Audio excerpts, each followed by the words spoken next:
प्रभावित हुई है।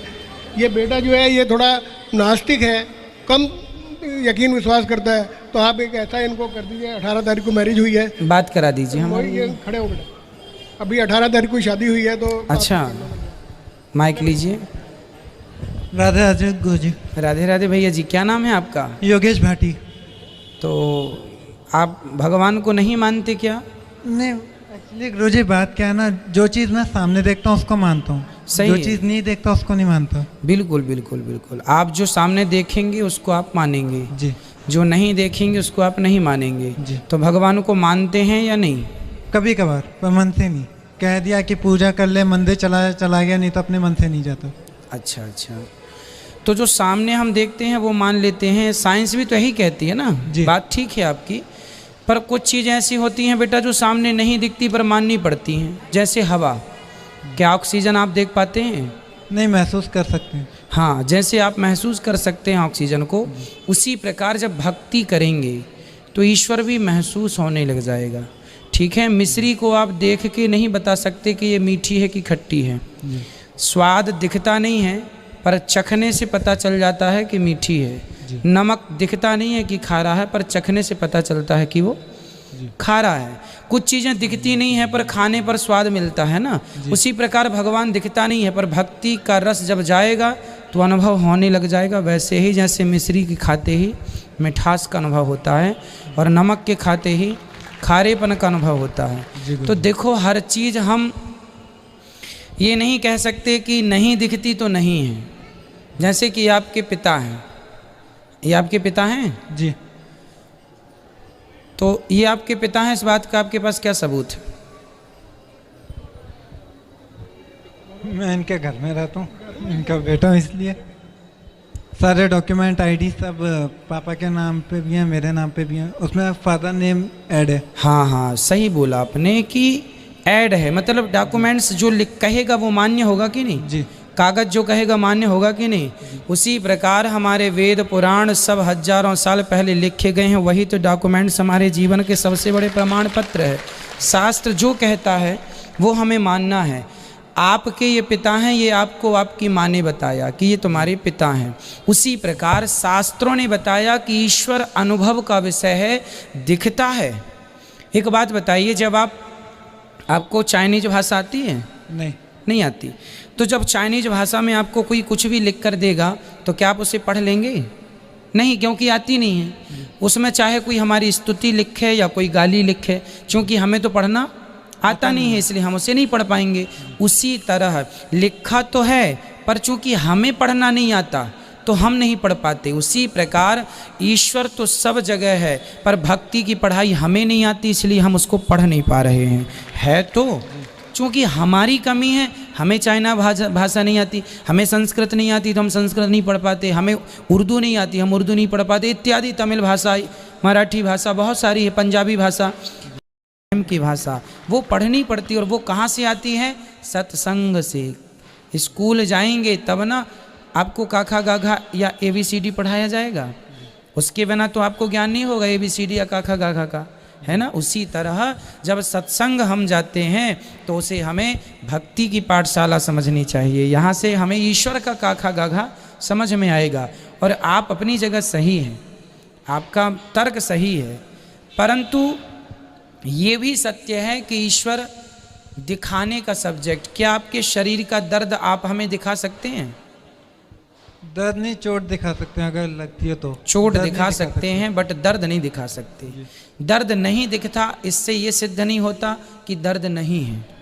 क्यों जी? दर्द नहीं दिखता, नहीं दिखने से ये तो सिद्ध नहीं हुआ कि नहीं है। भाई दर्द है पर दिखता नहीं है। उसी प्रकार ईश्वर है, दिखता नहीं है। नहीं दिखता तो ये नहीं कहा जा सकता कि ईश्वर नहीं है। हाँ, जैसे दर्द का अनुभव किया जा सकता है, उसी प्रकार भक्ति के रास्ते पर चल के उस ईश्वर का अनुभव किया जा सकता है। भाई काखा गाघा हम लोग पहली बार में तो नहीं समझे ना, पढ़ाई की तब तो समझ में आया। भक्ति के रास्ते पर चलेंगे तब ये अनुभव होंगे, है ना। अभी हमारे को अनुभव नहीं होता तो हम बिलीव नहीं करते कि ईश्वर जैसा कुछ नहीं है, है ना। यदि ईश्वर नहीं है तो फिर मुझे ये बताइए कि ईश्वर नहीं है तो ईश्वर का जिक्र क्यों है? क्योंकि जो नहीं होता उसका तो जिक्र ही नहीं होना चाहिए। जिन्होंने अनुभव किया उन्होंने बताया, हाँ। जिन्होंने अनुभव नहीं किया वो नहीं बताते। तो जिन्होंने अनुभव किया उन्होंने बताया, मतलब अनुभव किया ना तब ना बताया। जी। आपने महात्मा गांधी को देखा है टीवी पे? प्रत्यक्ष? नहीं। टीवी पर तो हम लोगों ने, फिर रामचरितमानस महाभारत भी रामानंद सागर जी ने दिखाया तो सबने देखा। यदि टीवी के महात्मा गांधी पर विश्वास किया जा सकता है तो टीवी के राम पर विश्वास क्यों नहीं किया जा सकता साहब? महात्मा गांधी को तो हमने भी नहीं देखा, लेकिन ये मानते हैं कि महात्मा गांधी नाम के कोई व्यक्ति थे। हमने नहीं देखा कि पृथ्वीराज चौहान कौन थे, लेकिन हम मानते हैं कि पृथ्वीराज चौहान नाम के कोई व्यक्ति थे। हमने नहीं देखा कि राम जी हैं, लेकिन हमने शास्त्रों पे पढ़ा। आप इतिहास को ही तो साक्षी मानेंगे, है ना? तो हमारे वेद पुराण इस धरती के सर्वप्रथम इतिहास हैं, तो उन्हें क्यों नकारा जाए? क्यों जी? इस धरती के साइंस भी ये मानता है कि हमारे वेद सबसे प्राचीन है। यदि ईश्वर नहीं थे तो द्वारिका पानी के अंदर कैसे मिल गई? साइंस ने तो खोज निकाली ना। फिर महाभारत के अवशेष कैसे मिल रहे हैं पुरातत्व विभाग को? यदि नहीं हुआ था महाभारत, यदि भागवत जी झूठी है, तो बताइए द्वारिका के राजा कृष्ण थे, जाते समय भगवान ने द्वारिका को पानी में डुबाया था, ये सुना होगा भागवत जी में। तो पानी के अंदर साइंस को द्वारिका मिली कि नहीं? अभी कुछ वर्ष पहले टीवी पर न्यूज़ सुनी ना आपने जी।